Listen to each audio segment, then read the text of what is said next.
guys and girls? Welcome to episode 279 of the Alamo Auto Podcast, brought to you by the Dave Campbell Texas Football Republic of Football Podcast Network. This is your host, Jared Thomas, joined as always by my co-host, Adrian Bermudez. Look, UTSA is right where we thought they'd probably be at the end of the out-of-conference play at 2-2, but it sure didn't play out the way that we thought it would, I would suppose. So we got here much differently than we thought we would get here.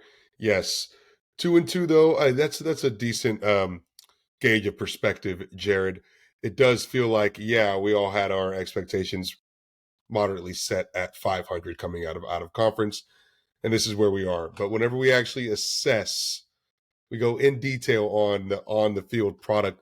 It does seem like the issues, the areas that we need improvement, are probably a lot more glaringly bad, are in more trouble than maybe we initially hoped for or thought at this particular point. There's a lot. There's a lot of eyesores here for UTSA that need to be figured out on this incredibly well-timed bye week before we go into conference play. Yep. Yeah, it really is. So we'll get into all that on this episode, obviously, but UTSA travels to Fort Collins, Colorado, escapes like in the most literal form of the word, 17-16 against the CSU Rams in a very ugly, sloppy, not very entertaining game. It was like really ugly football, and any casual observer that happened to flip to FS1 at some point that night definitely didn't stick on the channel for very long. I haven't seen the ratings come out yet, but man, it was a slog. It was hard to get through. It was two sloppy teams going up against one another, two bad teams. It felt like the team that was going to be less bad was going to win that game, which I don't know if that actually ultimately ends up proving to be true. UTSA may have been more bad than CSU on the night, all things considered, for a cumulative 4 quarters, but still snuck away with one, Jared, in what was the wackiest point after attempt sequence that I have ever seen in my life watching football. Definitely, I think the wackiest UTSA ending we've seen in our time doing this podcast together. But CSU does, in fact, nail the point after kick attempt to tie the game at 17 with, 30-odd seconds. Yeah. Half a minute remaining in the game. Almost a certain overtime situation. UTSA commits an offsides, and instead of re-kicking, CSU decides to now go for a 2-point attempt, pretty much on the goal line, I suppose. They could have just declined the penalty, too. They didn't even need to. They could have just declined the penalty and would have stayed tied up, and we just would have kicked it off, and that was it. They missed the 2-point attempt, and UTSA ends up winning after an outside kick bounces out of bounds. UTSA ends up winning by 1 point, 17-16, by a complete stroke of luck. I mean, by the way fate would have it, right? UTSA happens to come out of Fort Collins with a win and a 500 out of conference record.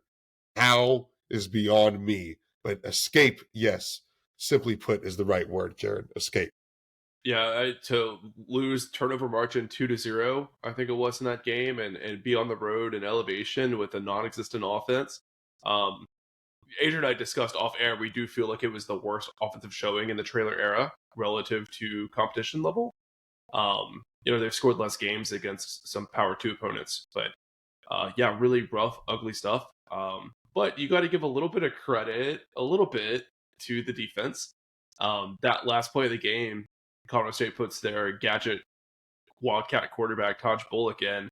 They're on the 1 yard line or whatever, and they run like this little quarterback boot, trying to throw the ball at running back, and Brandon Tucker and Tyan Milton do a decent enough job to make it hard for that quarterback, and he had a window of opportunity to throw that ball and to win the game. He kind of clutches it a little bit and doesn't get it off. So Tyan and Brandon, I think, did enough to make it a somewhat challenging throw. A difficult situation. I thought Tyan in particular played that play pretty well. I mean, he was able to disrupt the running back and the quarterback on the same play, which is really, really impressive for a safety like him. Certainly was, yeah, and they should get credit for holding Colorado State starters to just 7 points and 10 points for a lot of that ball game. I mean, all things considered, the defense did a really good job of doing their job, right? I mean, there was a very, very low output from both offenses, but in particular, CSU, I think, had more trouble against UTSA's defense, whereas UTSA's offense didn't necessarily have a lot of trouble from CSU's defense. I thought they blitzed really well.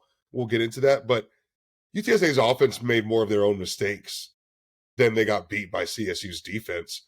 But I think UTSA's defense certainly gave it to CSU's offense for a really, really long part of that game. Now, they kind of get a second win whenever Jackson Brousseau comes in as backup quarterback and just really has a magnificent day. 10 for 12, 78 yards with one touchdown, no interceptions, but brought new life, new energy, and probably played the most inspired football of the night between both squads, Jackson Brousseau. So he breathed some life into CSU, but it was a bend but didn't break situation from UTSA's defense, even with Jackson playing as good as he did. Yeah, I mean Jackson just worked underneath pretty much. I mean he took what the defense gave him and all of that, and Mm-hmm. I mean he was just more accurate than Brady Power and Nicolosi was. So he didn't do anything like crazy impressive. He just ran the offense well. I think second week in a row that UTSA wasn't like super prepared for the backup quarterback. It took them a while to get adjusted, and like they weren't egregious or anything like that. They didn't let Brousseau hit any of the deep balls. Braden Power and Nicolosi did do that. They had the one play where they let a guy loose on the sideline, and then I think there was one other really big coverage bust as well that I can't place right now. But I mean, I thought the secondary was improved compared to what we've seen the last couple of weeks this season. So hopefully some steady progress there. But I think what really made them tick is that there was finally a consistent pass rush. We finally got to see Nadia Inyawu come back, and I think in that game he played more snaps than he did in his combined 3-year UTSA career. Leading up to that game because he tore his ACL previous 2 seasons. In Adrian, he was a monster. He was all over the field. It just felt like every single play he had some way to disrupt things. Whether he could, one of his 3 sacks and his tackle for loss he had, or just getting pressure, forcing the quarterback to step up the pocket and rush throw a little bit. Just a legendary performance, one of the best we've seen from an edge rusher at UTSA, which is saying a lot because we have quite the legacy of guys that have come through San Antonio and been elite pass rushers. Yeah, 5 total tackles, 3 sacks, and a tackle for loss on top of it, with a batted pass as well at the line of scrimmage.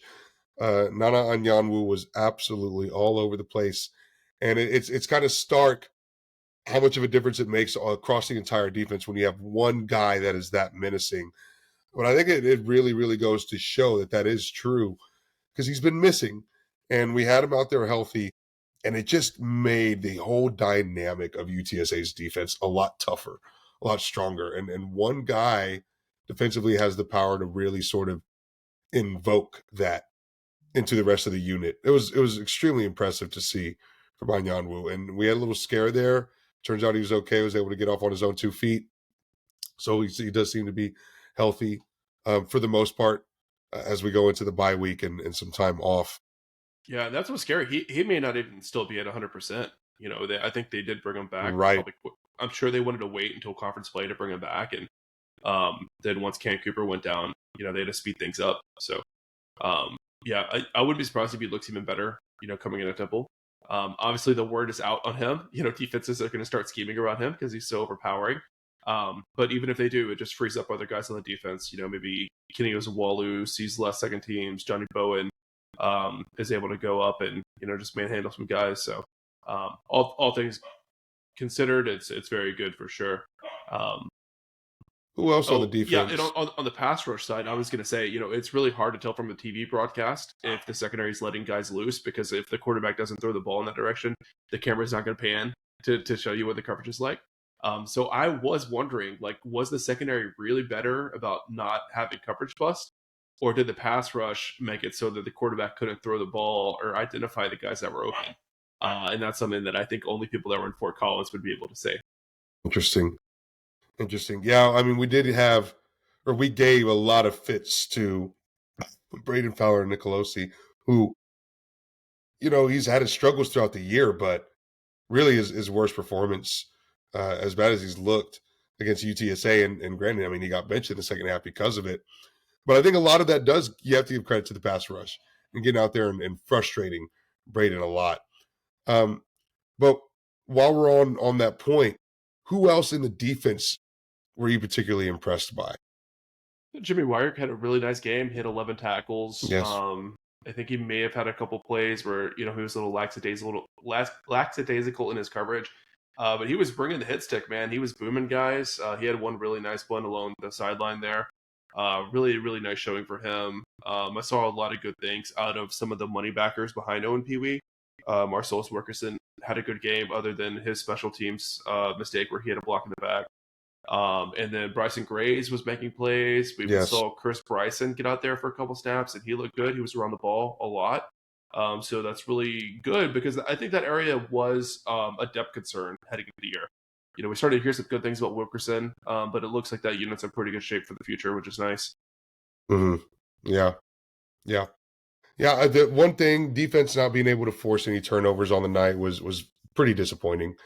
Yeah, Whereas especially with Fowler Nicolosi just throwing the ball as poorly as he did. really You all would have over the hoped they would have place. came down with one.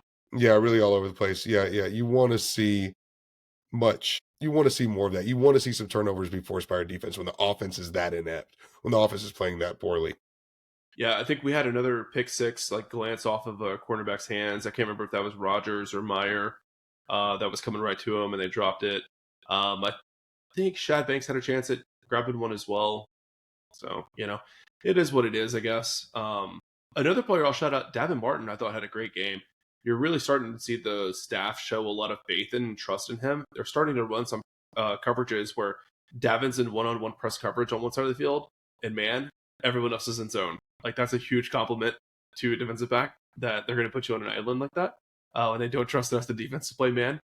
So really excited to see him continue to develop. He did get away with one. They took a shot against him on the sideline late in the game, and he did held a little bit. But they were letting the guys play. For as many penalties as there were in that game, they were not calling a lot of holding. So, Yeah. they don't call it. I guess it's fine. So I think we're going to probably spend a good portion of this talking about things that we weren't too happy with, especially in other phases of the ball. But would you say on defense, were there any performances or anyone in particular that you thought could have been a lot better? Any areas in particular you thought could have been a lot better or struggled? Where's Owen Pee Wee at, Adrian? Can you think of one play where he had a big impact in the season? He's kind of been a ghost out there. Highlight reel has been pretty scarce for Owen Pee Wee so far this season. He Yeah, had two really bad missed open field tackles, one of which set up the touchdown for Colorado State that should have, tied the game for them if they would have taken that point after attempt. So just looking to see more out of him. Yeah. While Tyan Bilton did have the game-winning defense there on Taj Bullock in that 2-point conversion attempt, he did have a few plays where he was out of alignment. He was not in the right spot. So, want to see him do better. And I think Kendrick Blackshire struggled a little bit as well. I think he's playing hurt. He's got his hands wrapped up like a club. So yeah, just a few that stood out to me. Owen Pee Wee is a big concern because he's one of the guys at one of the positions that this defense kind of relies on whether or not, how far they can go as a defense. You do need more that's production supposed to out of him. be like, the havoc creation Yes. spot on the defense. He has one tackle for loss this year. Cut it. It's not going to cut it. And the guys behind him are playing good football too. So we talk about losing the turnover battle. 2 interceptions on the day for Owen McCown, and his first interceptions of the 2025 college football season, but 2 on the day to UTSA's 0 forced turnovers. 13 total first downs is the lowest since 2019. It is the lowest number of first downs made in the Jeff Traylor era. We got outgained by 62 total yards of offense by CSU. So they won a couple of battles against us. They were converted one more third down than we did. just the general fact of only scoring 10 points through 55 minutes of football. Less than that, really, because you were scoreless in the first quarter. Both teams were scoreless in the first quarter, but only 10 points through the first 55 minutes of this game until Robert Henry goes for his second 70 plus yarder of the day. I mean, our saving grace of the night is Robert Henry offensively. Outside of him, nobody did anything for the Roadrunners offense. It was the most inept this unit has looked since Frank Wilson era offense back in 2018, 2019. This was a terrible night. 345 total yards of offense, 173 through the air on Owen McCown. I mean, just bad night for Yeah, UTSA's that offense. 173 is misleading though, because like what 73 of those yards, 74 from Robert Henry's. I mean, I think it's a sub 100 yard day if we take that play out, and Yep. it's really ugly for an offense that has been so used to scoring, you know, mid to high 30-point averages per game in output. You just don't have it this year. You haven't shown any flash of it. It feels like it's very far away. Like guys just aren't playing in unison. There's not a lot of chemistry. There's just not a lot of good communication, good cohesion. These guys look lost. They don't look like they know how to play together. And it's showing itself here in week 4 of the football season against an opponent that you should be able to have a lot of offensive success against, to be quite honest. So there seems to be some glaring gaps, some glaring issues here with this Justin Burke offense and Jeff Traylor's offensive unit in 2025. It's bad. It feels like it's really bad. It's one thing to have a low point total and low yardage, but like when you're third and short and you can't convert repeatedly, that's bad, man. That's bad. And just so many plays where it just seems like the guys don't know the playbook. It's really bewildering. It's messy. It's sloppy. There's no connection, and it just defies explanation because almost all of these guys are returners, and even the transfers that are playing were here for the spring. You've got a third-year offensive coordinator. You've got a returning starting quarterback. The offensive line is playing pretty well. Owen is not under a lot of duress back in the pocket. They're getting some running lanes open, and they've got Heisman level production at running back. How does the rest of the offense not benefit from that? Like, you should be having one-on-one matchups all over the field, and when UTSA does, they just can't connect. And it's a mix. It's a myriad of issues. It would be one thing to say, well, Owen needs to be more accurate. This offense is going to be fixed. Because if you really break it down, he's had some problems with his accuracy, but guys aren't getting open. The defense is anticipating the plays too well. Nothing caught Colorado State off guard.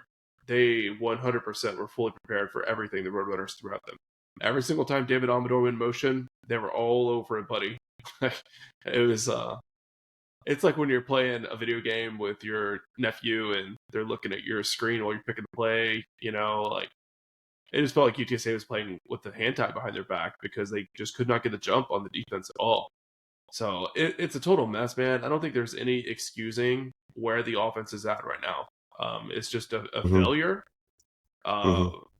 Maybe it's a talent, but like we've seen these same guys put up 50 burgers on American conference competition, right? So I just don't think the talent has dropped off that much. And if anything, it's probably improved.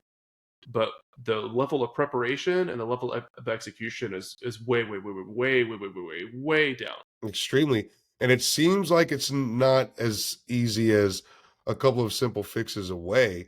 I think last year we kind of felt like that. I think last year when we saw this team have its struggles through the out of conference schedule, we felt like, man, if they could just clean up some penalties, be a little more disciplined, we'll be fine. And it took them still a little bit while, but they did manage to do that by November.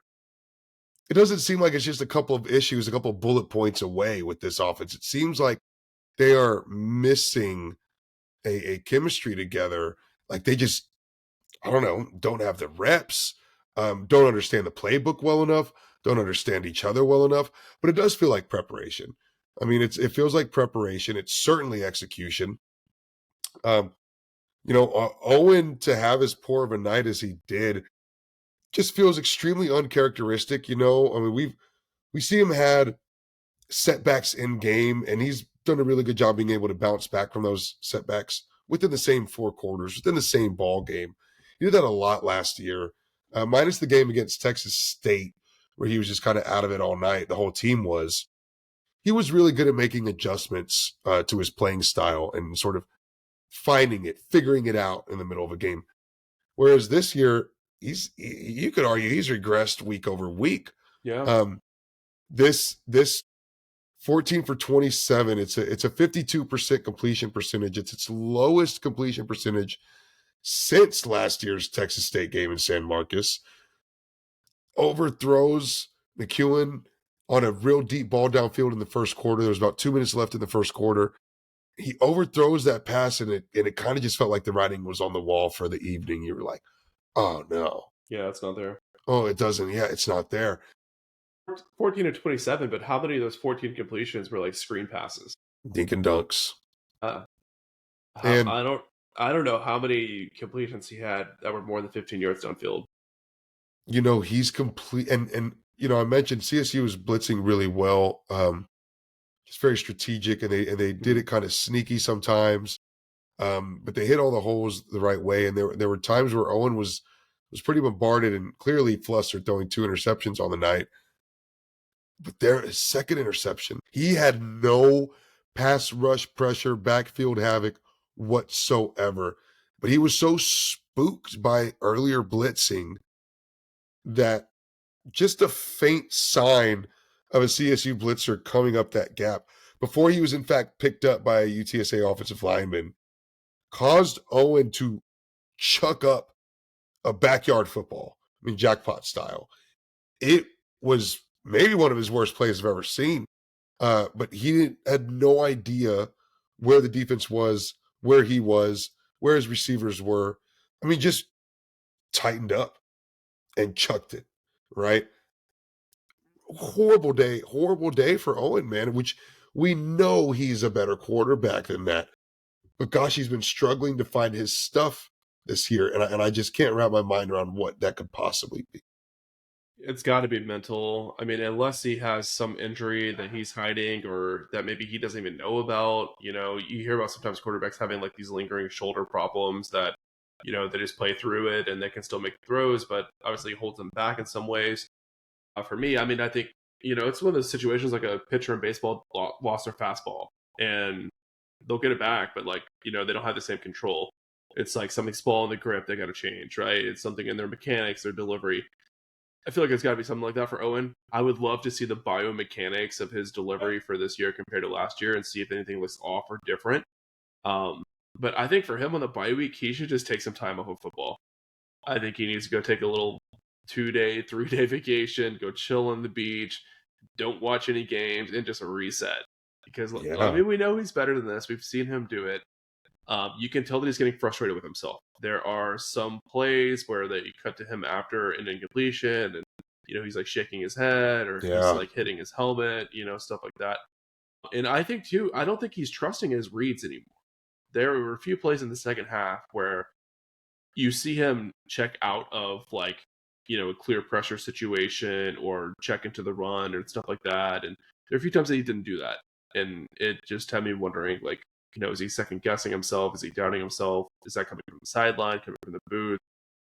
So I feel like there's a mental issue that I'm sure it's going to get resolved. I think he's going to bounce back. He's going to have a good rest of his season.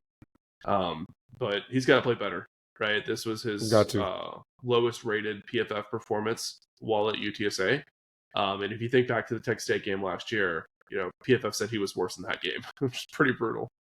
Look, we're not going to sit here and say UTSA lost this game because of Owen McCown, because there's a lot of terrible, horrendous things that happened for UTSA, a lot of things that they did wrong that point to losing this game. But Owen had a really rough day. But all in all, Jared, the Roadrunners offensively did not look like a team. They did not look like a cohesive unit. They did not play as a team. They did not play as 11 individuals, right? And that is what feels the most stark, the most glaring when I watch this team. There's no chemistry. It seems like a very uninspired unit, or at least it did against CSU. Robert Henry, our one saving grace, had a phenomenal night running the ball yet again. Two big 70-yard explosive plays. I feel like I have flashbacks to the UTEPs of old.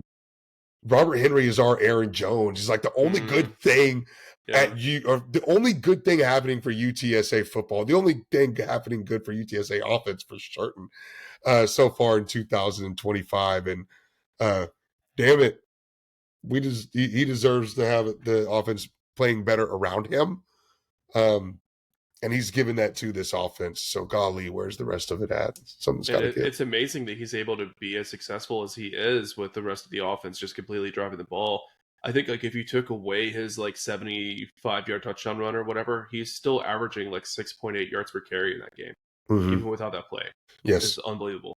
Yes. And Colorado State was loading the box, man. They had all their linebackers pulled up to the line all the time. And they couldn't bring him down. He was too strong. Yeah, especially in the third quarter. I mean, the CSU linebackers were immediately just flying downfield to cover the run. They were not even stopping to hesitate. Oh, maybe it's play action. Maybe it's going to be a little RPO or a pop pass or something like that. They were just flying down, and UTSA didn't make them pay.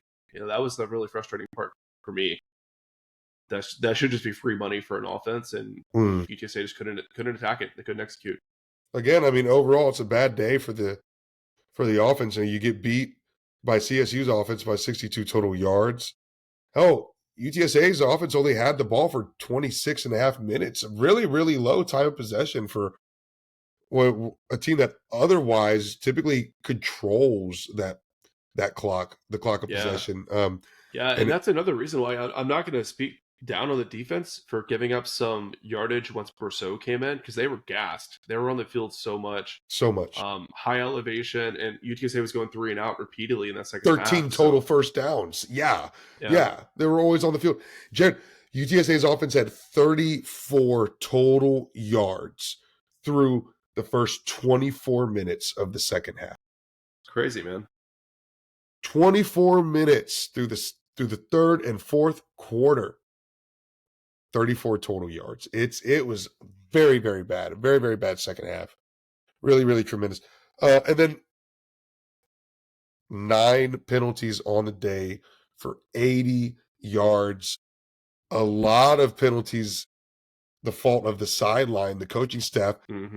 In the last 6 minutes of the game, UTSA committed not 1, but 2 illegal substitutions. In the last 6 minutes of the game, 2 illegal substitutions. 1 on a CSU offensive drive that happened to go downfield and tie the game at 10 points apiece, thanks to an illegal substitution. I'm going to chalk that up to them playing a ton of guys on defense.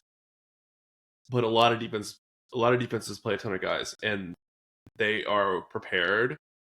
They have people responsible for seeing who is on the field and who needs to come in, who needs to come out. They can communicate that. Nowadays, there is a headset on the field every play. There should never be 12 men on the field. Ever. It shouldn't happen. Someone is dropping the ball, right? That's insanity, bro. The players have responsibility to do it, but the coaches in the booth have a direct connection to a player on the field and say, 7 needs to get off the field right now. Twice in money time, 2 times. And it pisses me off, the sweet poetic irony of UTSA winning this game on a damn penalty that they committed. I know. On the PAT kick. It's not right. Not just, Jared. It's simply not just. We're pissing the football gods off with this. How dare UTSA and Jeff Traylor get a W on their most penalized game of the season so far?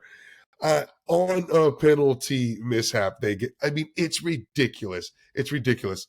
And if we're not going to fault the coaching staff enough for the penalty issue, how about you burning through your final timeout of a tied ball game with 5 minutes still left on the game clock? I mean, a ton of football left to play, and you're out of timeouts because you had to use them earlier for a simple lack of preparation, not because you needed to use them earlier, but you're down to one with 5 minutes in the first place is an issue.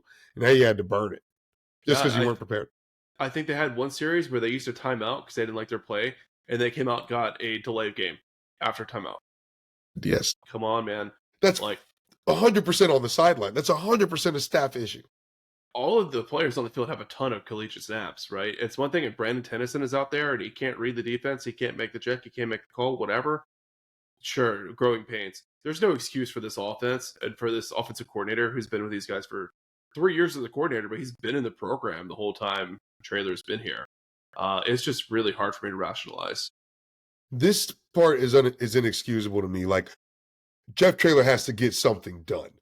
If you take the delay of game penalty and 2 illegal substitutions, you can say 3 out of 9 of UTSA's penalties were staff induced. A third of the penalties on the night were staff induced, responsible. I mean, that is bonkers, man. That is inexcusable. Jeff Traylor has got to get that correct. You can't be losing the ball game or getting the ball game tied with 5 minutes left to play due to staff induced penalties that come from the sideline. It's inexcusable, completely inexcusable. We should just jump straight into special teams from here because every single time that unit's on the field, you know something bad is going to happen. It's just what degree of bad? Is it going to be terrible? Is it going to be slightly bad? It was terrible against Colorado State. It was by far the worst we've seen UTSA special teams. I mean, in particular, the punt return team fielding several kicks inside of the 10 and 5 yard line. One of balls them was that on the 2 yard otherwise line. balls that would have one on the 2 balls that would have otherwise bounced out of bounds bounced out of the end zone for a touchback. Added 18 and 16 yards to your offensive field position multiple times. For this to happen, punt after punt after punt, for it to not be coached after the very first one, I really, really can't understand it. Between the issues that we had on the punt return team and then the lack of confidence in your special teams unit, right? We saw Jeff Traylor be very hesitant to march out his field goal kicking squad. I understand in the first quarter, maybe wanting to be a little bit more aggressive. Jeff Traylor and UTSA's offense goes for a very, very early 4th down, 4th and 5. This isn't like a 4th and inches situation or a 4th and 1 at that. It's a 4th and 5. You're at the 25. You're at the Rams 25-yard line. So I think you're well within field goal position. Petro hit a 36-yarder in Kyle Field, but you want to be a little aggressive. You don't do it against a 4th and 5 situation simply because this offense hasn't given you any reason to suggest that they could convert that 4th down. Even if it's a 4th and inches, you can't have a lot of confidence in the way that this offense is played on 4th down through 2025, that they're going to get that. To call it on a 4th and 5 to open up the game, it just seemed a way too ballsy in the first place. But how much of that is not trusting in your special teams unit to kick a 42 or 43-yard field goal? Another reason why you have to burn up timeouts in those special teams situations. You mix that with the punt return issues, and it is by far the most horrendous day that we've seen from a UTSA special teams by far. I mean, basic fundamental stuff on whether you should field this punt or not. Issues that you should not be having at this level. And again, it's just lack of preparation. For the record, I don't have any problem with going for it on 4th and 5 there. I don't think Petro's range is like a guaranteed at 42 to 45 out, So I have no problem with going for it there. The play call was like fine, I guess, but Colorado State was just all over it because they saw that return motion for Amador and they just flew down to cover it. They know the UTSA playbook. Owen had a receiver coming on a skinny slant on the other side of the field. He did not check down. to check that other side of the field to see what was going over there. But I felt really bad for Elliot Brown. This guy's a senior walk-on. He's never really had a major role at UTSA. And you can see why they put him back there because he's got some elusiveness to him. He did take that one to the house. It got called back on the penalty. But he was just not ready for that role. He was not well coached. He was not prepared. It's tough to put a guy in such a big moment like that and not set him up for success. So I think maybe the staff was trying to get too cute. I don't know, but it was hard to watch. It's one thing to criticize these guys that are on scholarship, that are getting the rev share, they're getting the NIL money and stuff like that. I don't think that's the case with Elliot Brown, and I just don't really, I don't really understand why he was back there. It felt like it was not fair to him to put him back there in that moment. I don't know how much practice rep he's gotten with punt returns, but just can't happen, man. It's very simple.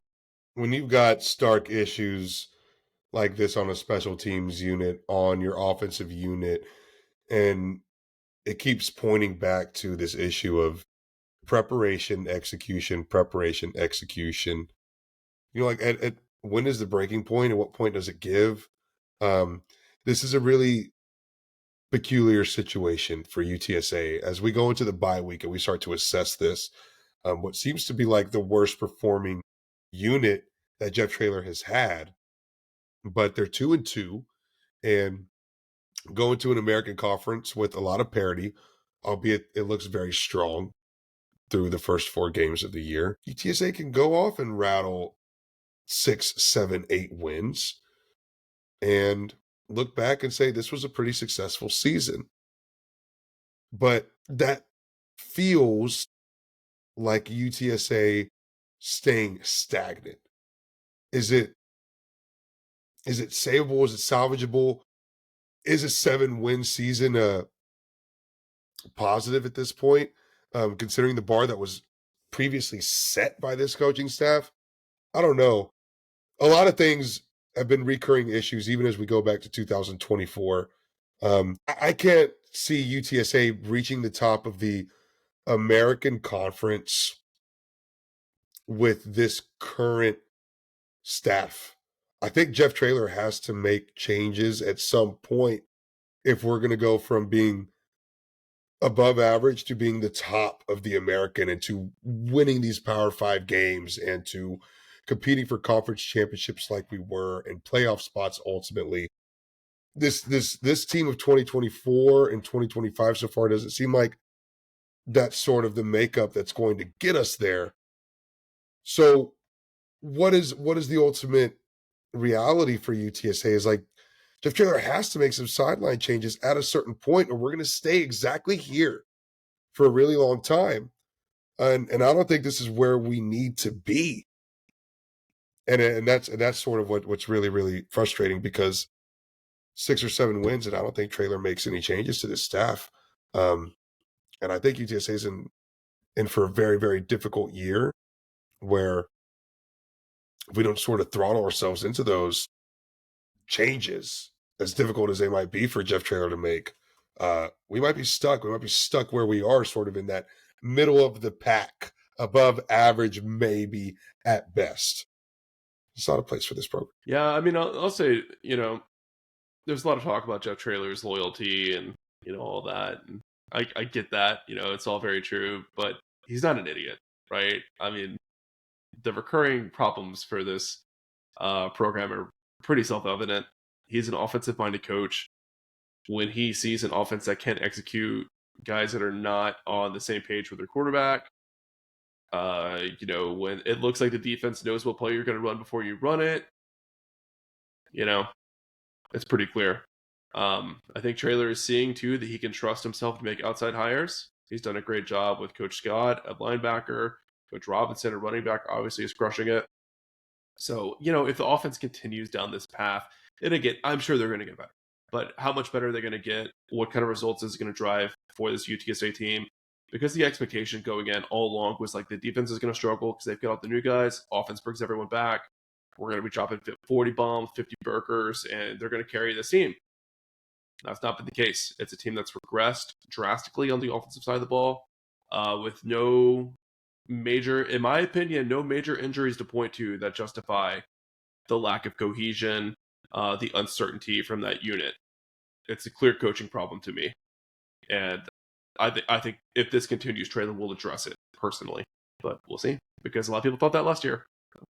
It feels like that. It feels like something's got to give, and I think it's important to talk about because I think it's what most fans want to know the answer to is we want to change. I'm seeing a lot of we want to change at coaching staff. What's it going to take to get there?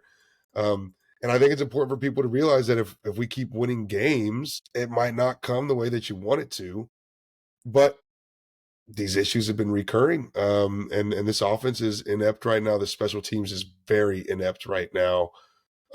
It does feel like this team is more talented than they're performing as. So I'll say this. I mean, not to call anyone out or name any names, but go look at the resumes of some of these coaches on the coaching staff and like what they were doing before UTSA, and then go compare it to some of the other teams in this conference, right? And hell, Colorado State, look at where the defensive coordinator has been throughout his career, and then go look at where UTSA's offensive coordinator has been in his career. It's a clear mismatch in terms of experience and results and production. you guys are playing chess, yeah, on a different level, yeah. So yeah, I think it's a hard pill to swallow right now. UTSA is not a good football team. They've got a bye week to figure it out before they go into conference play. And conference play is looking meatier and meatier as the weeks go by. And what seemed like a schedule that was favorable 2 months ago, it's looking extremely difficult right now. It's looking like a very difficult schedule through October and November and in our conference play. It's hard. So, yeah, man, the jury is out on this UTSA team, and it's going to be for a little bit longer. There's a lot of gaps that need to be made up for. There needs to be some soul searching that happens this bye week. Adrian, before we wrap up, I've got a little bonus stat for you guys. I pulled some metrics on the 2-0 numbers on both sides of the ball. It's pretty bleak. So keep in mind, 65 is like an okay grade in PFF, but like 70 plus is like where, okay, you're a good player. So keep that in mind. Starting off the side, number 0, 58.9 PFF, 10 catches, 113 yards, 0 touchdowns. Number 1, 68.2 PFF, 22 catches, 217 yards, 2 touchdowns. Number 2, 69.5 PFF, 62% completion percentage, 7 touchdowns, 2 interceptions. Jump into the defensive side. Oh, sorry, I did the order on that wrong. Houston Thomas is number 2, right? Or is he 0? No, you were correct. You were correct. You were correct. You were correct. Houston Thomas is 0. Wrong for defense. Let me switch this. Number 0 is the clear winner in this competition. 71 PFF, 31 tackles, 2 tackles for loss, 2 interceptions, 1 fumble recovery. What a beast. Number 1 has been hurt almost the whole year. He played a little bit against A&M, looked really good. We haven't seen him back since. And then number 2, 59.3 PFF, 11 tackles, 1 tackle for loss. These are supposed to be the alpha dogs on both sides of the football. These are the guys that walk the walk, talk the talk. That number has to mean something. These have to be the best players on this team and some of the best players on this conference. And some of these guys shouldn't be starting. I'm going to say it outright. They are not producing as the best player in that position right now. If this single digit thing, this 2-1-0 thing can't drive results for UTSA, they need to kill it. Because how do you look at these guys as supposed to be the role models of the program and they're not producing? Not producing. Not looking good for the area code jerseys right now. And yeah, those are our captains, Jared. If anyone's going to be commanding the ship, it's got to be those guys. And they're far from it right now. And you go as your leaders. You go as your leader goes, right? And so when the best on your team is giving you subpar, the rest of your team is going to be right about there with them. All right, we'll wrap it up. Like Adrian said, the American is looking like a very tough conference. They are far and away the best team in the non-power four, group of six, whatever, it's almost guaranteed the conference champion is going to go to the playoffs this year. I really don't see any scenario where that doesn't happen. It'd be something super, super crazy. We're going to break all that down for you guys in our Patreon bonus episode this week. So if you've not been paying super close attention and want to know who the risers are, we always do like the contenders and the pretenders, and all that. So might be good to do that format again this year. But we'll go deep in the American to the bonus episode this week. We also have a new Around the Bird Bath episode that's in the works. Dan is bringing on some former players for a nice Where Are They Now episode. That includes former Roadrunners such as Jared Hodgson, Mike Warren, and John Borman. So good pool there, former professional Roadrunner. Really excited to hear that. They're going to talk about, the player development facility that they're fundraising for. So looking forward to get some updates from those guys. Before we sign off, I do want to say thank you to some Patreon upgrades we've had recently. David E. made the jump from the Insider tier to the Booster tier, and big shout out to Russell. He's been a long time subscriber, made the jump up to the big money donor tier, which definitely, made my heart grow 2 sizes. Always like to see the OGs, increase the support. He sent a nice note as well. So thanks, Russell. You're a real one for that. Sweet. Really and sweet. Last but not least, thank you to our board of trustees members. That includes Gigi Teak, John Otwell, Gary and Ruben represent the UTSA Burger Tailgate, Ray Redding, Andy Elizada for Patient Benefit Solutions, Ian McClendon of Seeker LLC, Javan Townsend, president of the DFW chapter of the UTSA Alumni Association, Waterman Construction, UTSA Annual Giving, Brandon Padron, UTSA King Bowser, and Runners United, where you can go to www.goutsa.co to support UTSA student athletes. Fire. Our big money donors, shout out to Mr. Ben Tovar, the Bunch family, Zach Espericueta, and the San Antonio Podcast Network, Alejandro Benavides, Dan Nerdahl, our host of Around the Bird Bath, Jacob Cavazos, former board president of the UTSA Alumni Association, John Nally, Rick Cortez of Rowdy Road Grillers, Sumner McDaniel, Joe Rodriguez, UTSA grad 1998, Russell Rincon, and Home Field Apparel, where you can use the code UTSA Wants Home Field and save 15% off of your first order. You can also get new game day gear at our Alamo Audible fan shop. Thank you for your support. Thank you for tuning in. And no weeks off for Alamo Audible, even during the bye week.